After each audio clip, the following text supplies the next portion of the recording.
Hey. Welcome, welcome, welcome. Listen, we're excited tonight that you're here, that you tuned in with us tonight on Diving Deep.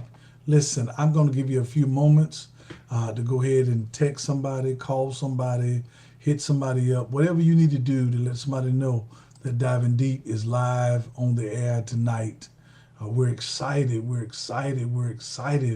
about what we're going to talk about tonight. So listen. Once you get ready, once you get ready.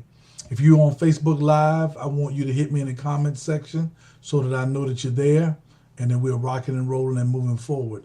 If you're on YouTube, it's the same thing. You can hit us tonight so we can see what's happening. Listen, I want to kind of lay out tonight what it's going to look like so you know what it looks like. So listen, as we began to do this podcast and take it to the next level, what we're going to do is we're going to identify the particular problems that we want to talk about, the particular situations, and we're going to identify that, and we're going to talk about what that is, and we're going to put that out on Front Street, because you got enough people telling you what you want to hear. Now you need some people to tell you what you don't want to hear and how we bring about change. So that's what we're going to do tonight, right? We're excited, man. I see you coming into Facebook. I see you, Julia, popping in. I see you, Mama, popping in. I see y'all coming in. So let's get in. We're gonna deal with the problem. I'm gonna put it out there on Front Street. I believe the concept of bluff. Bottom line up front. Bottom line up front. I'm gonna give it to you straight with no chaser. That's how we're gonna deal with it. And then once I give it to you, right, so you can hit you right in your face with it, and then I'm gonna discuss it. I'm gonna put it out there. I'm gonna put some of the facts that are out there, some of the data that's out there, right? And then I'm gonna show you the current events around it. And then hopefully, because I'm not gonna tell you that I'm gonna give you some solutions, because solutions are a major jump. But what I am gonna give you is some suggestions. I'm gonna give you some suggestions, and that's the format that we're gonna use, man. And then you better go back and let somebody look at this Facebook Live, and somebody better go back and look at YouTube, and in the next couple of days you'll see it again on podcast. So we're excited. So tonight, what I want to talk about tonight with the time that we have is I want to talk about why black boys can't read. So I knew you weren't ready for that. I knew you weren't ready for that. Why black boys can't read? Did you hear what I said? Right? That's what we want to talk about tonight. Why they can't read. Now I know you're already mad because I said that, right? See, you're upset because I said that they can't read. Listen to me. I'm gonna prove that tonight. I'm gonna prove that, right? So that you can have it and know it and to do it. Let's get right into it. Let's look at it.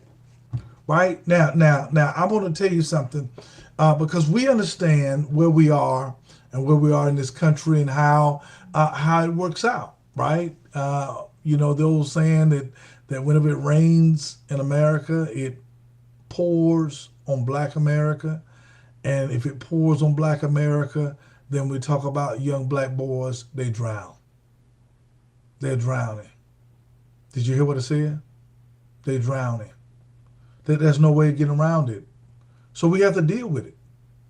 We have to deal with it. My job is to lay it out there tonight for us to discuss it, talk about it, wrestle with it, and deal with it. Our young black boys can't read. I wanted to sit there just for a moment. Didn't bring you up here to make you feel good, but to give it to you truthfully. Now, you say, well, why do you mention that? Because we're on the crux of a change, and in the fourth industrial revolution, where, in other words, we're moving into a very highly technical era. STEM is where it is. Now, you've heard about STEM, science, technology, engineering, and mathematics. And sometimes they say STEAM, they throw arts in there. But whatever it is, it requires a high level of reading and reading comprehension. And if we don't discuss this tonight, if we don't deal with this, then we're going to get left behind. Our kids, our grandkids, and for some of us, our great grandkids. Did you hear me? And so we don't want it to happen.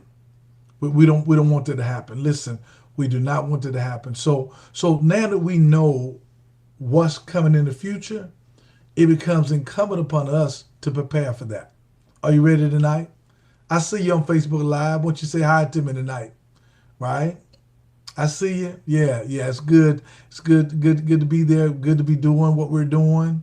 It's good to be making it, making it happen. So again, listen. Let's talk about some of the data. Right? I've given you the bottom line up front. So can I prove it? Ellis, can you prove it? Well, I'm gonna try to prove it. Let's see what we can do. Let's see if we can get something for you so you can see it. There is a recent study that was done out in California, and I'm gonna get to North Carolina, where it says that 50% of the students altogether in general in California are not reading on grade level. Half the students that attend school are not reading on grade level. Now, you said, listen, what does that mean? Well, okay, listen. So 75% of the black boys alone are not meeting state requirements.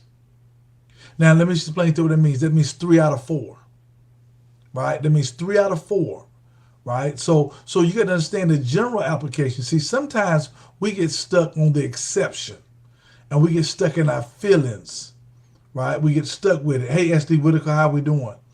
Listen, but here, 75% of black boys are not meeting state requirements.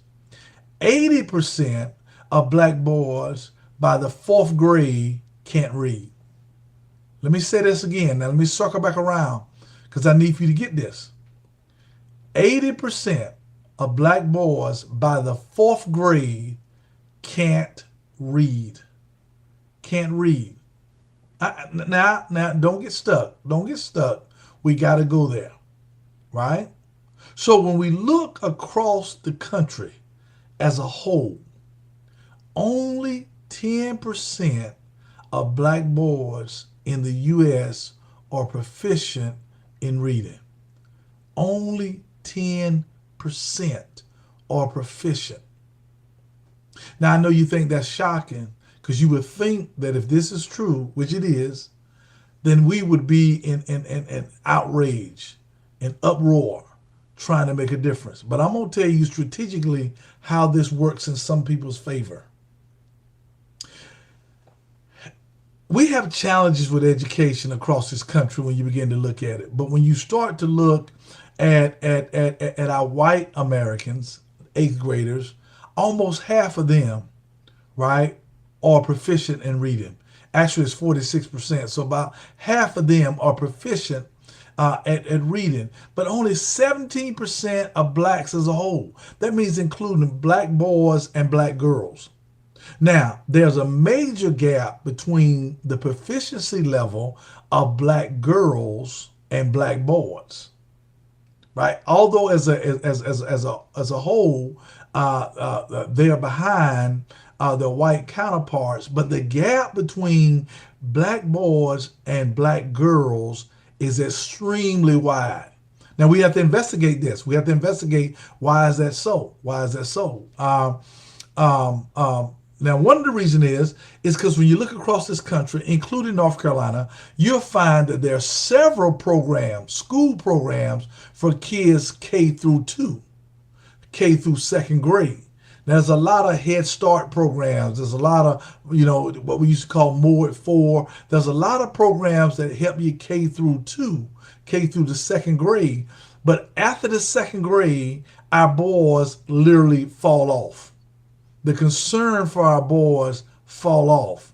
The investment in our boys fall off tremendously. Are you listening to me?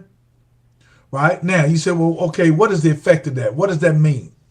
Well, when you look at the criminal justice system, watch this now. You got to understand that 75% of the inmates are on what we call low literacy or can't read. 75%. Now you got to get that. 85% of youth offenders can't read. Now, after a while, you're gonna get a correlation here. You're gonna understand that there is maybe not a direct cause and effect, a causal effect, but there is a likelihood that there is a connection between crime and education.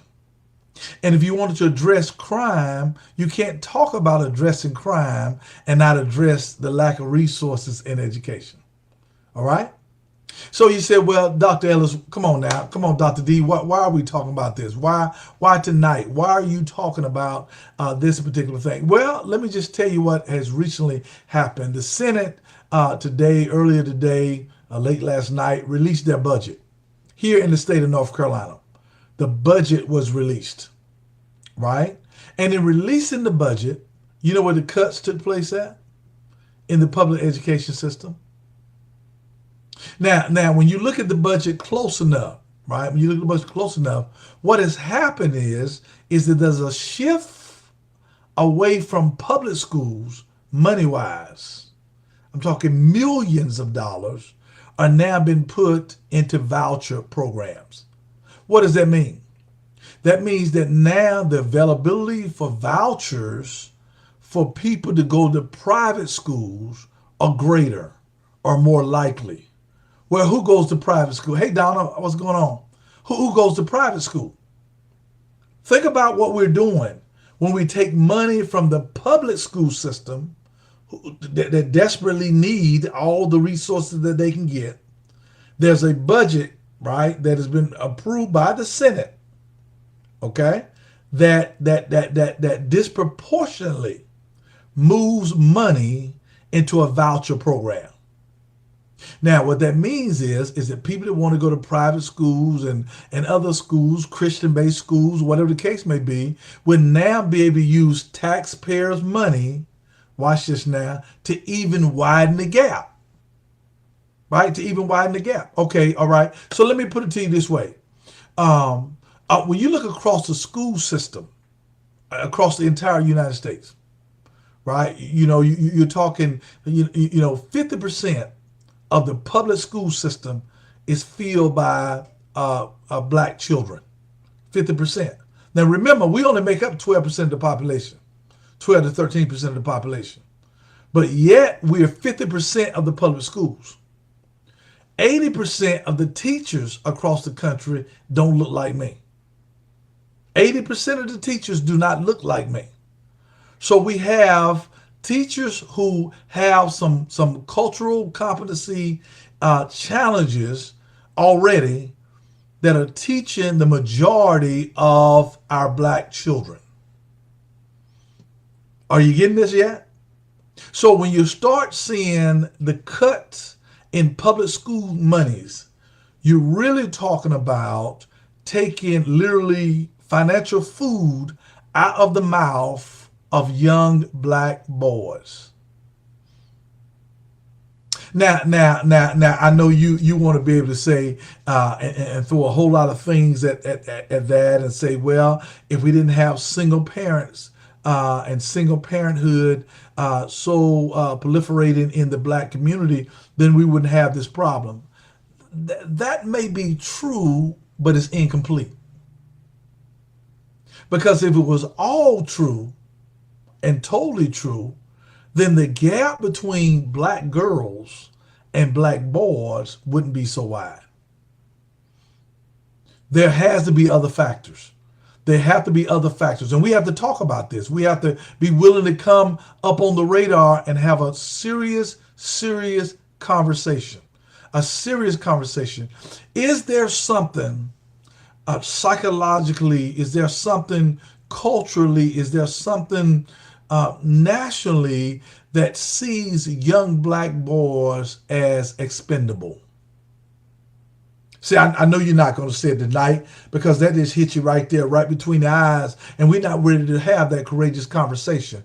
But is that possible? Is there a possibility that systematically we don't have a problem with young black boys not being able to read and proliferating the criminal justice system, the prison system? Does somebody benefit from that disconnect, from that fallout from society. Now you ain't got to say nothing tonight. I got this right here, because the reality of it is the evidence is there.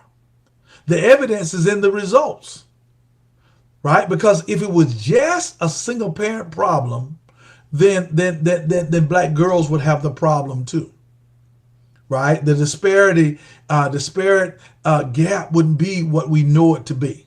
So there's something that we're missing. There's something that we're missing. And how do you address that? I'm not going to hold you tonight, but I need to spend some time talking about it, because we really need to wrap our mind around this, because we need to understand that, because that is so prevalent, and that is so crucial in the black community.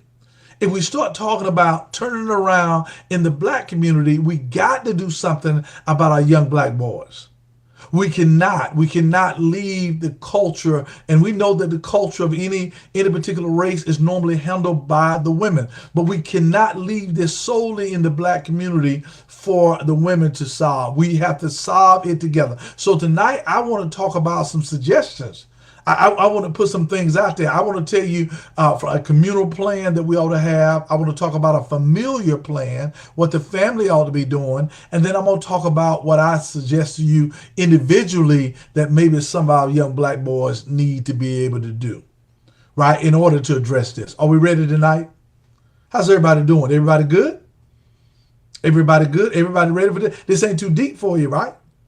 This is diving deep with Dr. Danny. I told you, we have to deal with it. We have to deal with the fact that, listen, right? There's someone that wants a workforce. They want a workforce that can never climb the ladder. They need somebody on the assembly line. They need an economic guarantee. Right? This country was built on that. There's no need for us not to have this discussion. It has always been built on a labor force. Now, we could come back later and talk about AI, artificial intelligence, and the stuff that comes along with that. We can talk about automation and all those kind of things that are taking place. But ultimately, the human capital is still the greatest capital. There's always going to need to be some hands on tools and some hands on some assembly lines and some hands touching machinery. But why does it have to be disproportionately people that look like you and I? Now, I know you're not going to say anything tonight. Because you still stunned from it, because I'm talking about your grandson. I'm talking about your sons. I'm talking about maybe your great-grandsons. And you have drawn this conclusion erroneously that it's the school's responsibility. That's what I sent them to school for. No, sir. No, ma'am. It is our collective responsibility. Collectively, it's our responsibility. You say, well, why is our responsibility? Because the problem affects us all.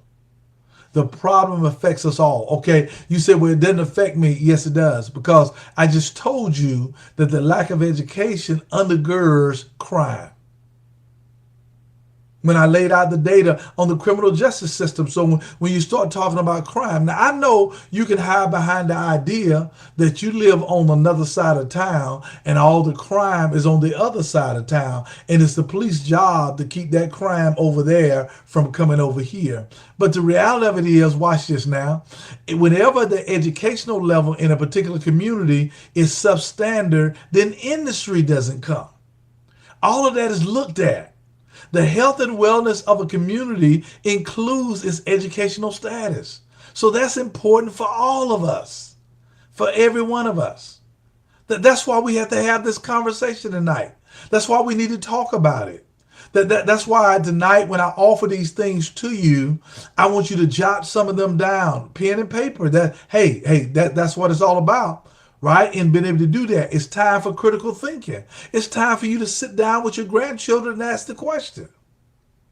So let's talk about the community plan. What do we need to do? What do we need to do? Where do we need to go? You know what? As a community, what we should do? Well, I want to give you three things right off the bat that I want you to do as part of the community as part of the community that you live in. Doesn't matter what color you are, you live in a community. And so you need to do this. It's the first thing that I want you to do.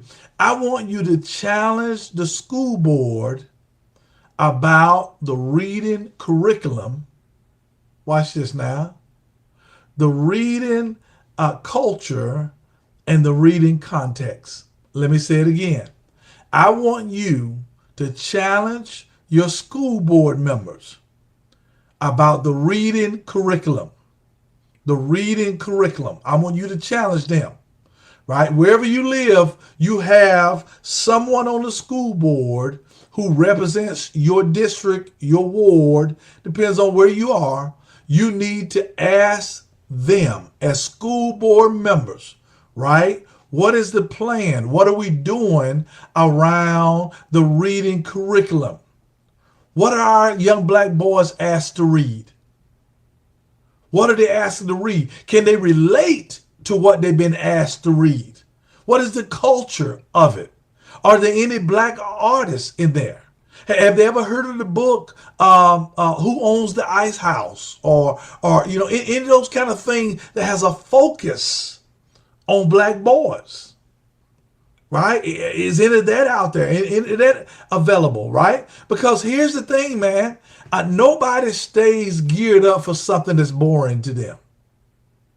If they cannot relate to it, right, then they're not going to ingest it. They're not going to be motivated about it. So we need to ask school board members and ask them, because school board members represent you. They represent you. And their job is to oversee the work that the superintendent does along with the superintendent's executive team. Okay? And so their job is to help approve the curriculum. Now, if you have somebody on the school board that does not understand the curriculum, does not understand the culture in the classroom, and does not understand the context as it relates to young black boys, then that's a discussion we really need to have. Because the environment is purposeful. It needs to be purposeful. Black boys need to feel like they belong in school. And there are some things about school that's of interest to them besides athletics, besides entertainment. Right? I'm trying to tell you now. So challenge school boards. Now, that says community. Here's the second thing that we need to do from a community plan. We need to challenge churches to have an educational focus. See, I knew you weren't ready for that. You weren't ready for that. We need to challenge churches to have educational focus. Because here's the thing, man. Here's the thing, right? So what does that mean? That means that somewhere along the lines, young people need to be required to read while they're at church. There need to be educational focus. There need to be some extracurricular. Let me get an example. At my church, when I was in infield for 8 years, right? I ran an after-school program for 8 years, plus a summer program, right? 8 years. So you can imagine that if a child came to me in the 4th grade, then he was in my program or she was in my program all the way until they graduated, into the 12th grade. So why aren't churches more education focused? Right? Why are they not? Why are we so caught up on maybe building buildings, but we don't use the buildings for educational reasons? We need classrooms. We need internet. We need all those things. So we need to be challenging churches, right, to have an educational focus. Here's the third thing. Here's the third thing I want you to do. As a community, here's what I want you to do. I want you to ask your elected officials about their plan of improvement. Ask your elected officials about their plan of improvement as it relates to black boys reading. Be specific. Ask the question, right? Because we already know the problem. The data about the problem is there. It's almost unquestionable. Now we can keep wrestling about it, whether it's a percentage here or a percentage there. But the bottom line, we know because we're looking at the attrition rate when they get into higher ed. When they get to higher ed, we know already that reading is a challenge. And if reading is a challenge, then it does not matter what major they select in college, it's going to be a problem. Because all of them requires reading. Right?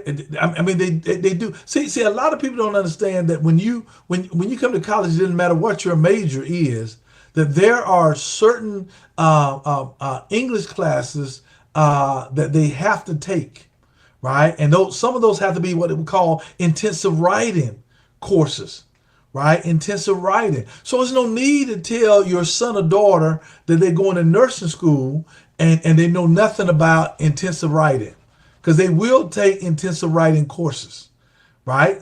And see, if they can't pass the intensive writing courses, they'll never get into the nursing curriculum, right? They'll be asked to take some other major, right? So I'm just trying to tell you that there's no way to dance around it. So we need to, here again, these three things again as a community that we need to do, right? We need to challenge school board about reading, the curriculum, the culture, and the context. We need to challenge our churches about having an educational focus. Now, that's difficult if you have leadership in the church that's not educated. Now, there's going to be resistance because historically, churches don't like to deal with what they don't understand. You can almost tell where they are and where they are in that particular arena because they stay away from it. And then finally, then you need to ask your elected officials, right? Ask your elected officials. For instance, let me give an example. When a 14-year-old black boy is having challenges in life, where can he go to get counseling? And please don't say guidance counselors. Where does he go to get counseling? If he's trying to decide whether or not he wants to engage in the smoking of marijuana or he's at that particular intersection, crossroad in life, where can he go talk? Who can he talk to? Right? I mean, really, who can he talk to? Where's the help for our young black boys and they have to make decisions about whether or not they need money? Right? Because at a certain age, as a young man, you need money. If you can't get your hands on money, then you start doing things to get your hands on money. Okay? So that's the community plan. Can I go a little deeper? Right? Watch this now. I saw that Steve Whitaker, it's hard to get counseling because they're so backed up. They just feel that nobody's targeting our young black boys. And so they're not getting any help. Now, there's some programs out there there's an adolescent pregnancy prevention program that's used, and most of that is targeted for the young girls, right? There's monies for that to target the young girls. And because we're talking to them about life skills, then they get life skills. They get some of the counseling. They get to vent some of the things that they need. But what about young black boys, right? Right? She says that the option is the crisis hotline, and it takes forever for them to come to you. So again, that's difficulty. And a lot of times, if you understand about the way young black boys learn, they're what we call kinetic learners. In other words, they're kind of hands-on. You need to be talking to them while you're showing it to them, and they need to be able to relate to it all at the same time. So we learn a little bit differently. So let's talk about what can we do as a family. I've laid out from a community perspective what can we do, and there may be more things out there. But what about the family? What can the family do? Right? Because ultimately you're around your child the most. So what can you do? Right? Here's number one. The first thing I want to suggest to you is have every black boy to read out loud. Did you hear me? Every black boy needs to read out loud. I challenge you right now to put them at a table with a book and you listen to them read out loud. Will you take me up on the challenge? Will you? No, don't let them assume. Don't you assume. No, put them at the table in your presence and let them read out loud. Let them read out loud. What do you do in your church? Let them read scripture out loud. Let them read the Sunday school lesson out loud. Out loud. There's a reason I'm telling you this, right? So number one, sit every black boy. I'm talking about, listen to me now. I'm talking about any black boy that is pursuing any form of education, even have them read out loud. Don't think they're too old for that. Have them read out loud. Give them a book, right? And let them read out loud. Number two, develop an incentive plan around reading. Yeah. The average millionaire reads, watch this now, a book a week. The average millionaire reads a book a week, right? So you do the math, right? You do the math. That comes out to be about 52 to 60 books a year. How many books does your child read?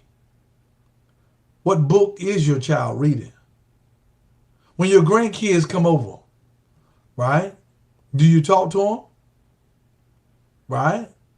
No. You generally ask the question, how you doing in school? And they always tell you, I'm doing pretty good. I'm doing well.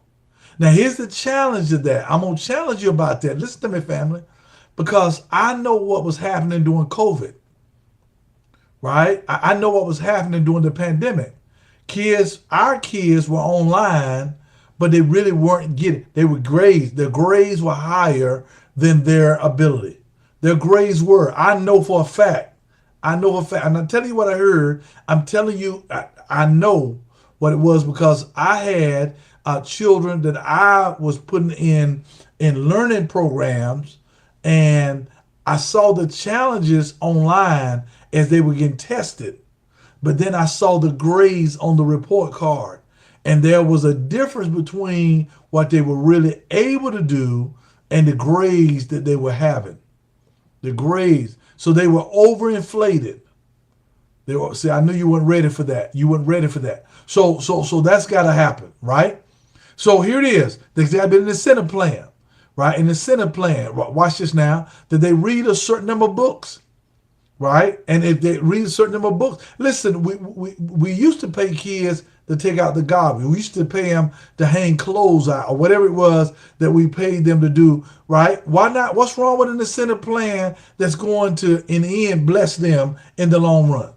Why not have an incentive plan, right, for reading as it relates to reading, right? I remember when Malcolm was young, his sister and them out there teased him about being a nerd because when we went to the mall, as his mother was shopping around and hanging out, whoever she was hanging out with, and doing, me and him be sitting on the bench in the mall with a book, reading.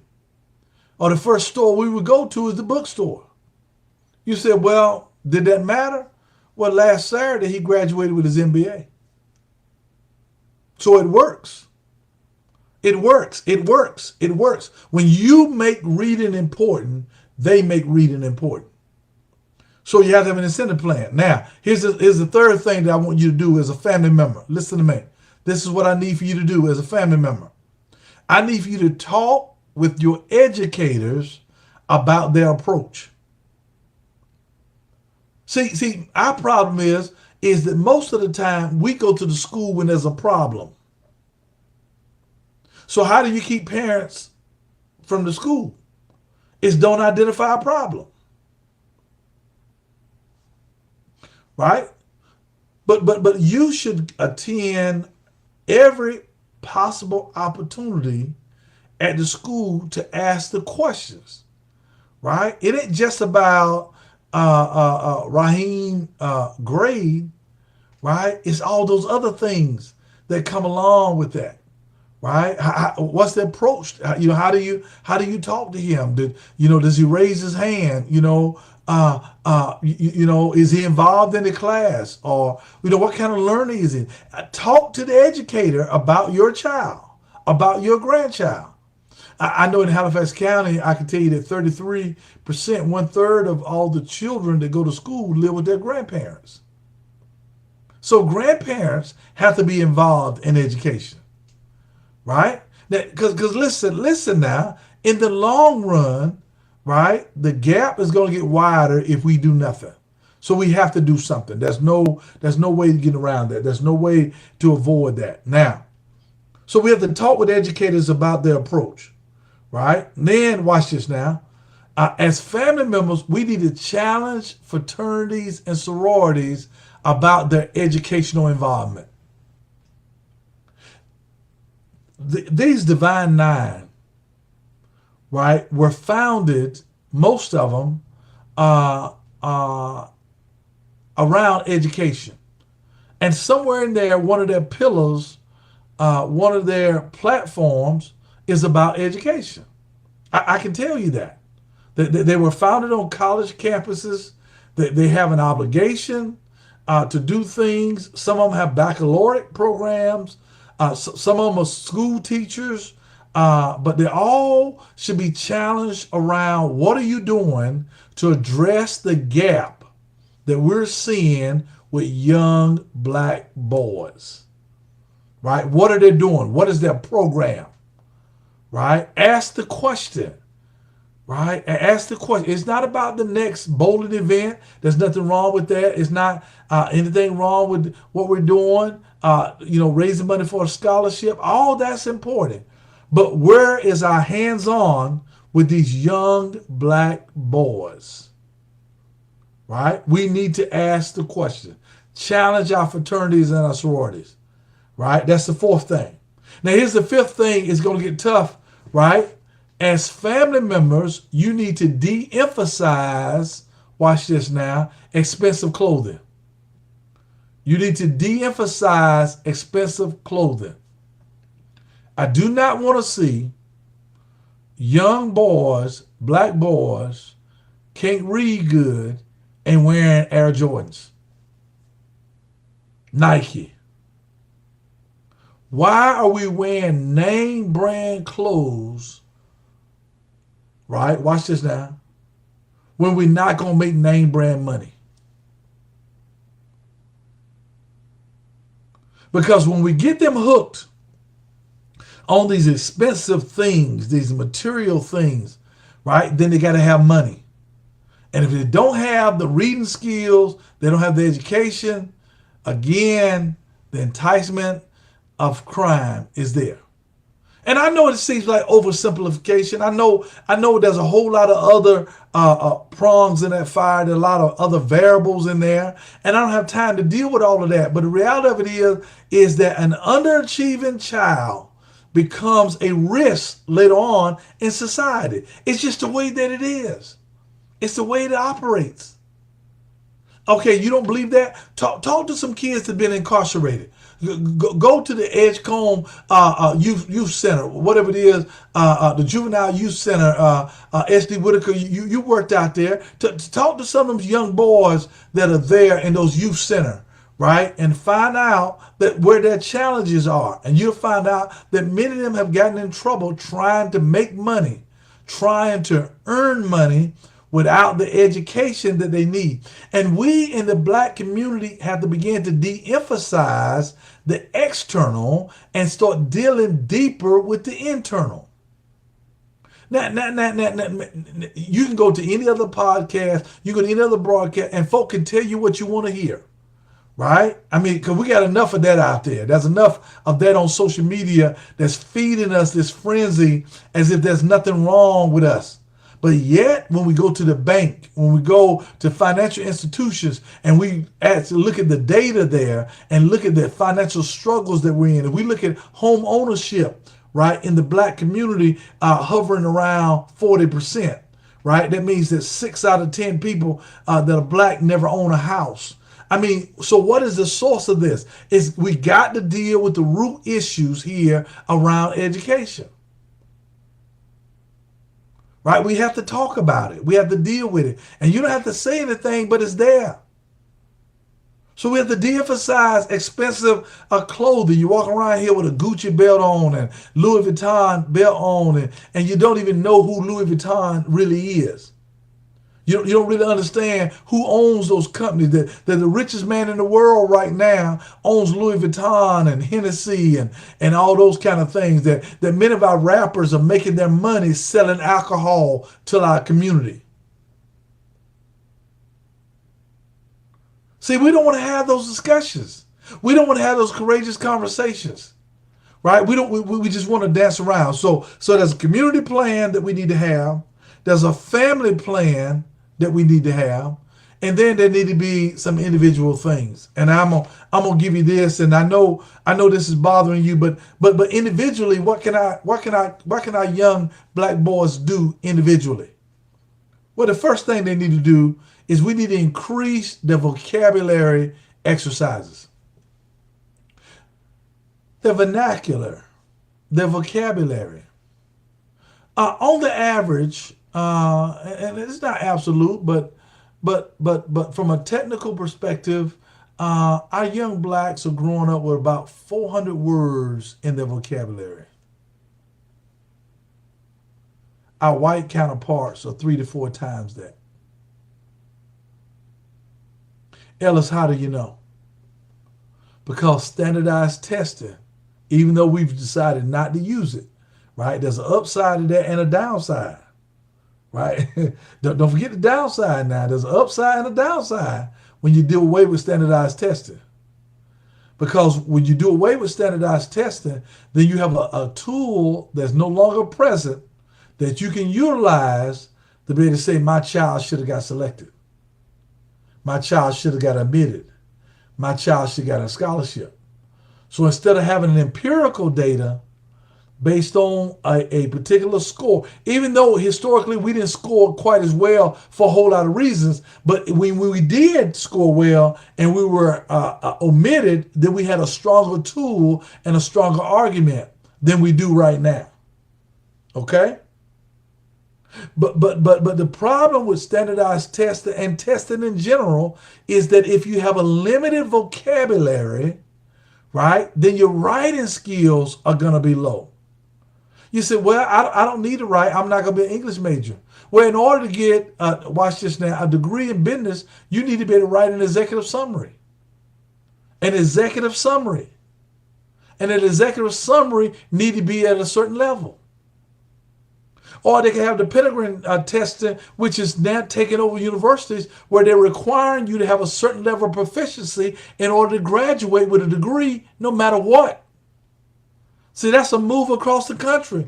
That after a while, you're going to have kids that are going to college, even if you get in, you won't be able to get through and graduate because you're still going to have the pedigree. You're going to have another test that you're going to have to take. See, we don't want to have that discussion, so there's no way to dance around it. You said, well, why is everybody not concerned about it? They're not concerned about it because they need a lower level workforce. They need a low tech workforce. And so they need people out there working with their hands. So guess who that workforce ends up being disproportionately? So nobody's going to tell you what I'm telling you tonight. Nobody's going to talk about that. Nobody's going to come up on a podcast. Nobody's going to really have it because it's not a popular thing to talk about. So we need to make sure we increase the vocabulary exercises.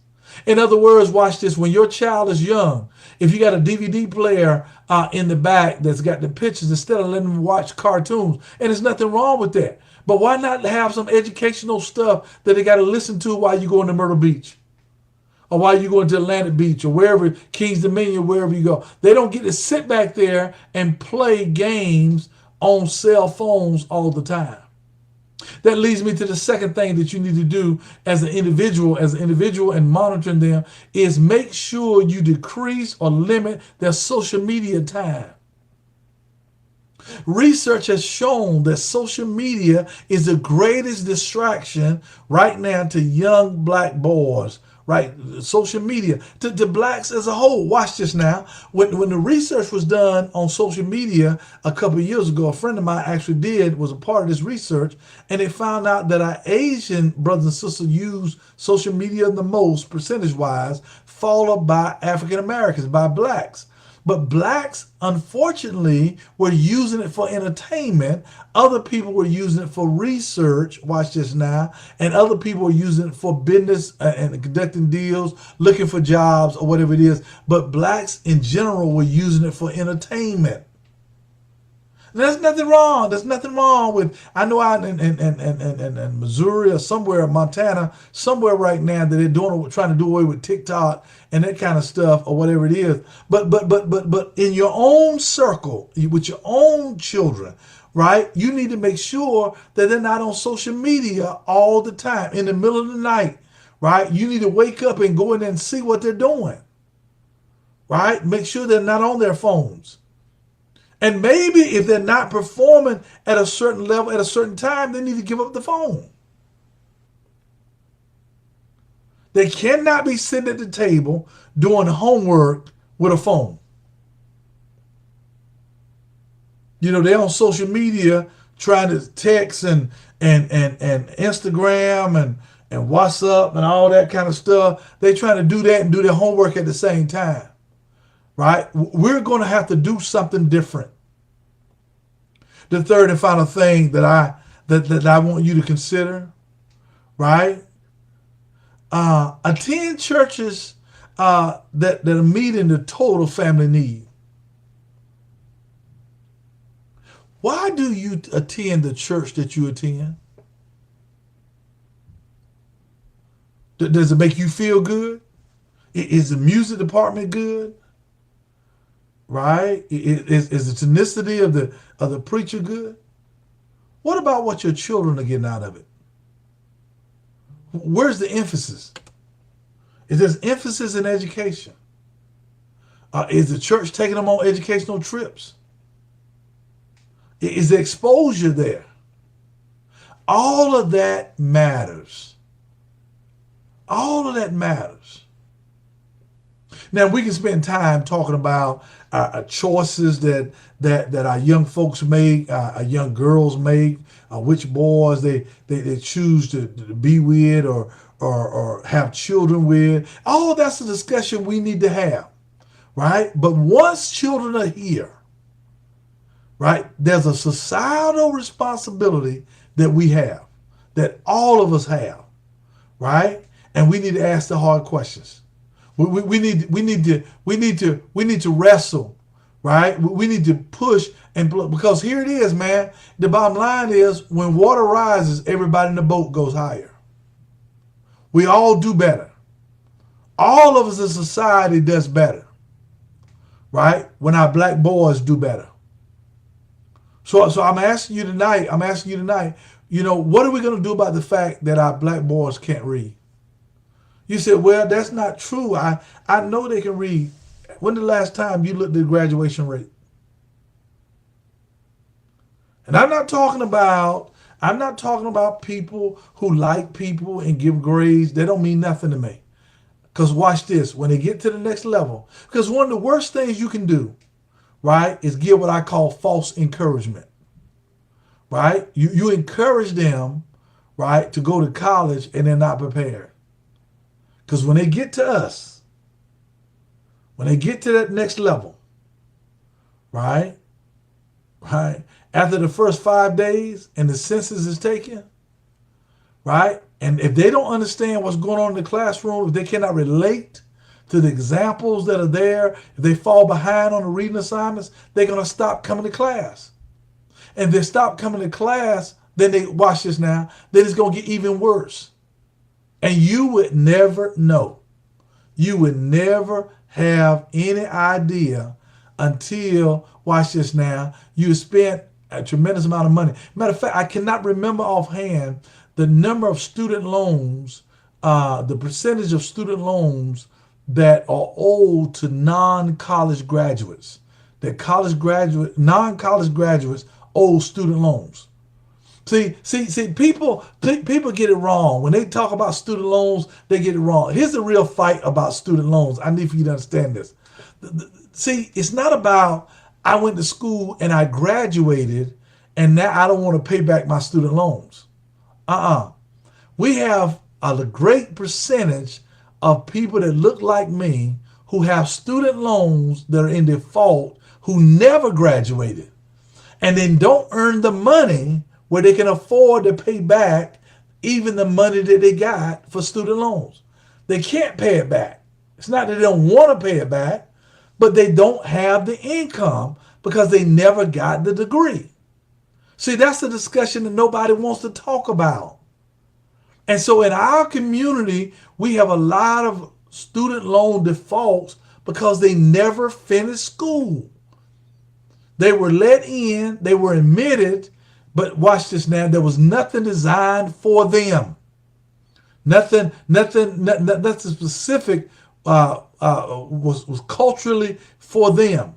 And because of that, they ended up being in school for an entire year. And we know that colleges, public schools now are costing us anywhere from $18,000, $19,000, $20,000 a year. Think about that. $20,000 in student loans, and you didn't get past your freshman year, right? That's the reality. So why not talk about it? Why do we have to be so secretive about it, right? It's a problem in our community, and we got to find a solution. So listen, it's your boy, Dr. Danny, man, diving deep with you tonight. Listen, again, I appreciate all of you all coming on Facebook Live. I appreciate you coming on YouTube and dissecting this and thinking through it. I appreciate the podcast, all those instruments that are out there. But we're going to talk about a whole lot of things as we move forward. I want to put some suggestions out there. We want some action items. We want you to do some things, man. We want the community to become better. But we can't get better when we lie to ourselves about our current condition. The one thing you always want the doctor to tell you is, Doc, give it to me straight, right? You don't want your physician telling you something that's not true. If you go into the doctor and your electrolytes are off, or your high blood pressure is off, I mean, whatever it is, you want to know, because you cannot fix what you put your head in the sand about. And I'm telling you right now that our black boys can't read. Here's the ultimate question. Can your black boy read? Can he? How do you know? How do you know? Definitively, how do you know? When is the last time you heard him read? What level does he read? Research says he's not on level. Appreciate you. It's your boy, Dr. Danny. Hey, all I ask you to do is to share this with somebody, hang out with somebody, do what you do, all right? We appreciate you. We'll holler at you later.